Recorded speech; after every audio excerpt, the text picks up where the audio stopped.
नमस्कार साथियों, आज हम चर्चा करेंगे कुंडलिया छंद के बारे में। तो ध्यान रखना, कुंडलिया जो छंद है वो किससे मिलकर बना है? आपका दोहा प्लस रोला। दोहा और रोला इन दोनों छंदों के मिश्रण से क्या बनता है? आपका कुंडलिया। जैसे हम पहले चर्चा करते हैं आपके दोहा छंद के बारे में। दोहा छंद कैसा है? आपका अर्ध सम्मात्रिक। दोहा छंद में पंक्तियां होती है आपकी दो पंक्तियां, चरण होते हैं आपके 4 और इसमें 13 व 11 पर यति होती है। यति कितने पर होती है? 13 और 11 पर। अगर हम चर्चा करते हैं तो इसमें पहले और तीसरे चरण में कितनी मात्राएं होती है? 13। दूसरे और चौथे चरण में मात्रा कितनी होती है? 11। तो पहले और तीसरे चरण में 13 मात्रा होती है, दूसरे और चौथे चरण में कितनी मात्रा होती है? आपकी 11 मात्रा होती है। और ध्यान रखना, दोहा है उसके अंत में ऑलमोस्ट क्या आता है? गुरु और लघु आता है। और तुकबंदी होती है। अगर हम बात करें दोहा के अंदर जो तुकबंदी होती है वो सम चरणों में होती है। इसका मतलब दूसरे और चौथे चरण में क्या होती है? तुकबंदी होती है। दोहा अर्ध सम्मात्रिक है, 13-11 पर यति होती है। पहला तीसरे चरण में 13 मात्रा, दूसरे चौथे में 11 मात्रा। चरण भले ही 4 हो, पंक्तियां कितनी होती है? आपकी 2 ही होती है। रहीमन धागा प्रेम का एक चरण, मत तोड़ो छिटकाए दूसरा चरण, टूटे से फिर ना मिले तीसरा चरण, मिले गांठ पड़ जाए चौथा चरण। तो 4 चरणों में पंक्तियां होती है दोहे में आपकी 2 पंक्तियां। चरण आपके 4 होते हैं, 4 चरण, और पंक्तियां कितनी होती है इसमें? आपकी 2 होती है। तो ये तो है आपकी दोहा के बारे में। और जो कुंडलिया है वो किससे मेल से है? दोहा और रोला से। आगे हम चर्चा करते हैं किसकी? आपकी रोला की। रोला कैसा है? आपका सम्मात्रिक छंद है। रोला आपका सम्मात्रिक छंद है। इसमें कितनी मात्रा होती है? आपकी 24 मात्रा होती है। 4 चरण कितने होते हैं? इसमें 4 चरण होते हैं। तो इसमें पंक्तियां कितनी होती है? आपकी 4 और 4 चरण होते हैं, प्रत्येक 24 मात्रा होती है। और अगर हम यति की बात करते हैं तो इसमें भी 11 और 13 पर क्या होती है? यति होती है। 11-13 पर यति। और अगर हम बात करते हैं तुकबंदी की, तुकबंदी की, तो तुकबंदी होती है पहले व दूसरे और तीसरे व चौथे के अंदर क्या होती है? आपकी तुकबंदी। लेकिन ध्यान रखना, 4 चरण का मतलब, इसमें 4 चरण का मतलब होता है इसमें कितनी पंक्तियां होती है? आपकी 4 पंक्तियां होती है, और प्रत्येक पंक्ति में कितनी मात्रा होती है? 24। तो ये आपका दोहा, ये आपका रोला। और जो आपका कुंडलिया है वो किससे बनता है? दोहा प्लस रोला से। तो जो 2 पंक्तियां है वो तो किसकी है? आपकी दोहा की। और ये जो 4 पंक्तियां है वो किसकी होती है? आपकी रोला की। और दोहा प्लस रोला दोनों मिलाकर क्या होता है? आपका कुंडलिया। और इसे भी आपका छपाई की तरह क्या कहा जाता है? गाथा छंद भी कहते हैं।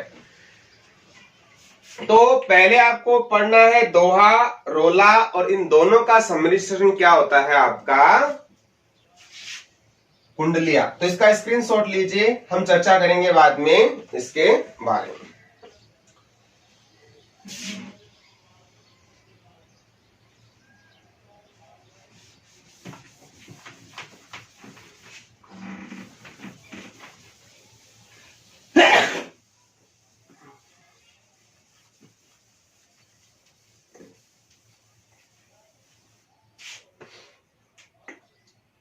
कुंडलिया छंद,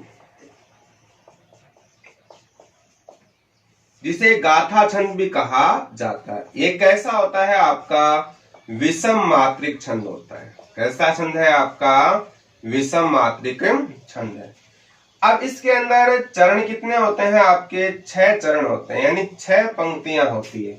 दो पंक्तियां दोहे की, चार किसकी होती है? आपकी रोले की। और इसके बाद में इसमें खास बात है, दोहा है, दोहे की अंतिम पंक्ति, दोहे की अंतिम व रोला की प्रथम पंक्ति, दोहे की अंतिम व रोला की प्रथम पंक्ति क्या होती है? आपकी समान होती है। जैसे देखो, यह आपका दोहा है, लाठी में गुण बहुत है, सदा राखिए संग, गहरे नाद नाला जहां तहां बचावे अंग। तो लाठी के गुणों की बात की गई है, लाठी व्यक्ति का परम मित्र होती है, तहां बचावे अंग। तो दोहे की अंतिम पंक्ति क्या है? तहां बचावे अंग। और रोला की प्रथम पंक्ति क्या है आपकी? तहां बचावे अंग। इसका मतलब जो कुंडलियां होता है उसमें दोहे की अंतिम पंक्ति और रोला की प्रथम पंक्ति क्या होती है? आपकी समान होती है। और एक खास बात और होती है कि दोहा है, दोहे का प्रथम शब्द और रोला का अंतिम शब्द भी क्या होता है? समान होता है। तो यहां पर हमने जब दोहा शुरू किया था तो पहला शब्द क्या था इसका? लाठी। और रोला शब्द छंद है, उसका अंतिम वर्ण क्या शब्द क्या है? आपका लाठी। तो दोहे का प्रथम शब्द और रोला का अंतिम शब्द दोनों क्या होते हैं? समान। और दोहे का अंतिम चरण और रोला का प्रथम चरण भी क्या होता है? आपका समान होता है। तो ये कुछ विशेषताएं हैं कुंडलियां की।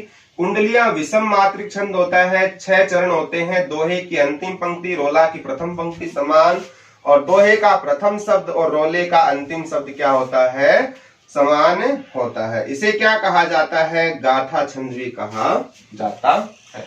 अब देखो, हमने कहा था दोहे के अंदर 13-11 प्रयति होती है और रोला में क्या होता है? आपका 11।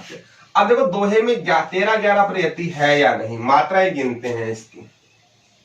दोहा है आपका, लाठी में गुण बहुत है, सदा राखिए संग, गहरे नद नाला जहां तहां बचावे अंग, तहां बचावे अंग, झपट कुत्ता को मारे, दुश्मन दावा गिर होय ताहू को झारे, कह गिरधर कविराय सुनऊ है मेरे बाटी, सब हथियारन छोड़ हाथ में लीजे लाठी।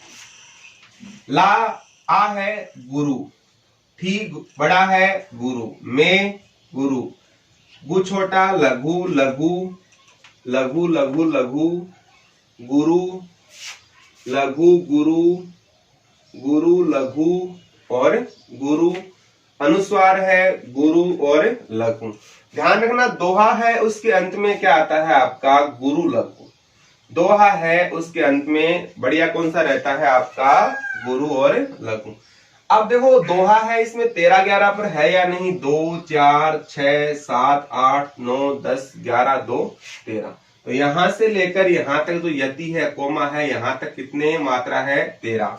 आगे देखते हैं, 1, 2, 3, 2, 5, 6, 2, 8, 2, 10 और 11। आगे वाले चरण में कितनी मात्राएं हैं? आपकी 11।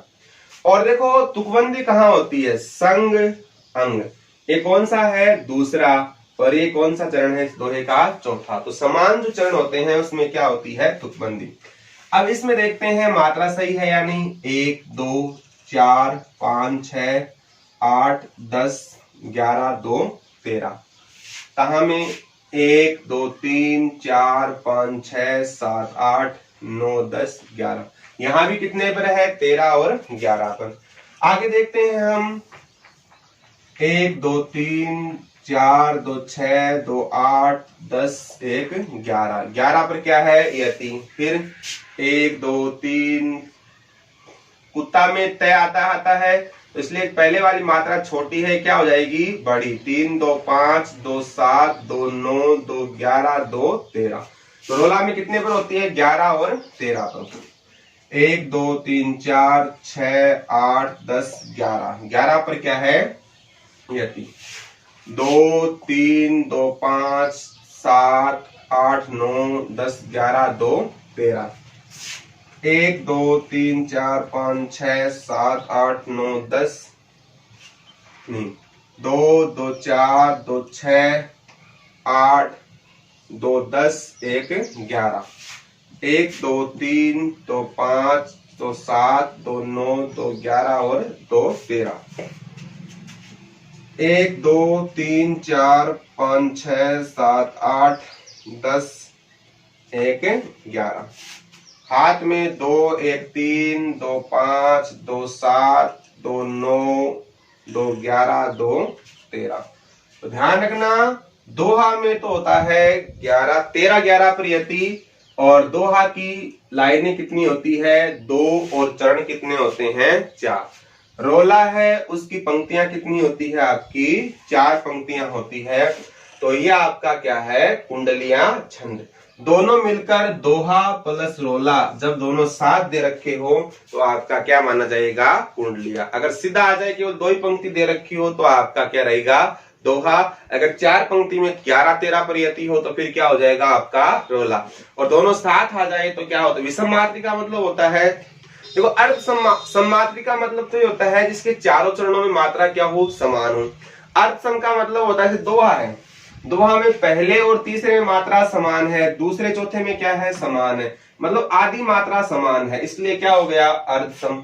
विषम में क्या होता है कि केवल 2 ही प्रकार की नहीं होती यहाँ मात्राएं अलग है इसमें मात्राएं क्या है अलग। यहाँ 13 11 थी यहाँ क्या हो गई आपकी 11 13 इसलिए सब में अलग अलग है इसलिए क्या हो गई आपकी विषम मात्रिक। तो ध्यान रखना दोहा है अर्ध सम्मात्रिक है कुंडलिया क्या है आपका विषम मात्रिक और रोला क्या है आपका सम्मात्रिक। दोहा में 13 11 पर यति होती है कुंडलिया में 11 13 पर होती है नहीं रोला में 11 13 पर होती है और दोनों का मेल क्या होता है कुंडलिया।